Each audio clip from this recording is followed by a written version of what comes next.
আমার লাইফের চাকরির জীবনে চিন্তা ছিল না যে হজ করতে পারবো। আল্লাহর রহমত করছে, তাই হজ করতে পারছি। হ্যাঁ, হজে যাইতে পারছি।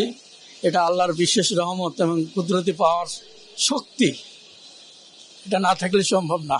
মতো বরকত না থাকলে হজ করা সম্ভব না।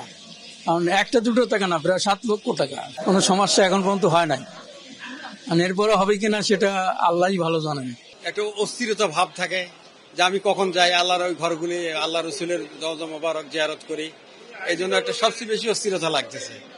এই হলো ব্যাপার, তাছাড়া ভয়ের কোনো কারণ নেই। পরিবেশটা সুন্দর লাগলো, খুব নিরিবিলি এবং পরিষ্কার পরিচ্ছন্ন, এবং যারা এখানকার কর্মকর্তা কর্মচারী আছেন এবং সেনাবাহিনীর লোক যারা পুলিশ দেখলাম, তারা তো অত্যন্ত ভদ্র এবং তাদের আচরণও ভালো লাগলে।